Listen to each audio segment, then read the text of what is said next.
हरिओम आत्मी भक्तजनों सप्रेम जय श्री हरि। ओम ऐम ओम जय मां सरस्वती। आइए आज की वीडियो में हम गाय संबंधी बातें करते हैं। हिंदू धर्म की सबसे श्रेष्ठ पूजनीय देवी है गाय। गाय के रोम रोम में अनंत देवता रहते हैं। कहते हैं कि 33 करोड़ हिंदुओं के देवता हैं, तो वो 33 करोड़ देवता गाय के रोम में रहते हैं। सारे तीर्थ गाय के कान में रहते हैं, सारी श्रुतियाँ गाय के पूँछ में रहती है, वेद पुराण आरण्यक उपनिषद। तो इस गौ माता गाय को हम माता कहते हैं और गौ माता की पूजा करनी चाहिए हर व्यक्ति को। इस वीडियो में गाय संबंधी बातें बताने जा रहे हैं। गौ को प्रणाम करना चाहिए। ओम नमो गोभ्यो ब्रह्म सुताभ्यो ब्राह्मणेभ्यो नमो नमः, ऐसा कहकर सुबह उठकर गाय का दर्शन करना चाहिए। गाय के चरणों में प्रणाम करना चाहिए। गाय के पीठ को सहलाना चाहिए। ऐसा करने से आपको समस्त पुण्यों के फल मिलेंगे। और इतना ही नहीं, हर हिंदू के घर में एक गाय होना जरूरी चाहिए। गाय के घर में रखने से वास्तु दोष मिट जाते हैं। गाय को तृण घास खिलाने से राहु दोष मिट जाते हैं। गाय को केला खिलाने से बृहस्पति के दोष मिट जाते हैं। इसी ढंग से गाय संबंधी कुछ जानकारियां और प्राप्त करें।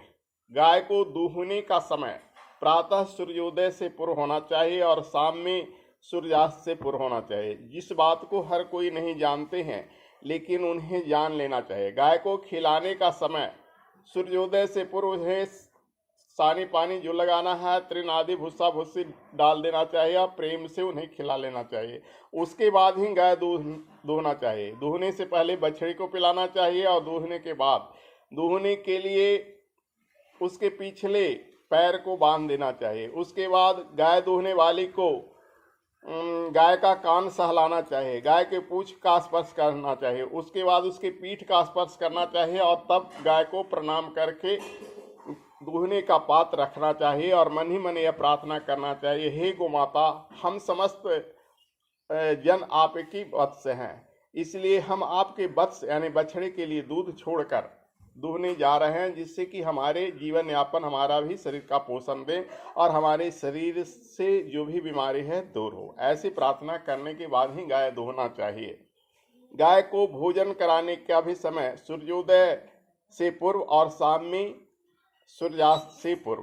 बीच में भी कुछ खिलाना पिलाना जरूर चाहिए, लेकिन पूर्ण भोजन जैसे हम करते हैं दोपहर 12 बजे, शाम में 7-8 बजे या 9 बजे लोग करते हैं, ठास भोजनम जिसको कहता है। अब वैसे ही गाय को ये 2 समय भोजन और 2 समय दूहने वाली अक्सर स्त्री हो तो अच्छी बात है, क्योंकि स्त्रियों के बेटी के एक नाम दुहिता है। दुहिता, आत्मजा, कन्या, पुत्री, इस तरह से पर्यायवाची शब्द आपने पढ़ा होगा। इसलिए कोशिश होना चाहिए कि गाय दूहने वाली बेटियां ही हों, क्योंकि शास्त्रों में बेटियां का नाम पड़ा है दुहिता। यदि वो सक्षम नहीं है तो कोई भी दूह सकता है इन नियमों का पालन करते हुए, लेकिन बेटी का एक नाम दुहिता इसलिए पड़ा। प्राचीन युग में गाय बेटियां ही दुहा करती थी। और दोहने का समय बिल्कुल जो मैंने बताया उसको याद रखें। सूरदास के पदों से भी यह स्पष्ट झलकता है, जब कृष्ण कन्हैया कहते हैं, भोर भयो बंसी बट बट कयो, सांझ परे घर आयो, मैया मुही मैं माखन नहीं खायो। यानी सुबह उठते ही मैं गाय को लेकर बंसी बट चला गया और शाम हुआ तो घर आया। शाम का एक नाम और है गोधूली बेला, क्योंकि शाम को ही गायें चरकर घर आती है। गोधूली बेला में कोई भी लगन मुहूर्त न हो, अगर आपको कोई काम जरूरी हो, कहीं यात्रा करना है, कुछ पहनना है नए वस्त्र या कुछ भी करना है, तो आपको न भद्रा दोष लगेगा न किसी ढंग की दोष लगेगा, क्योंकि गोधूली बेला को सबसे श्रेष्ठ बेला कहा गया है।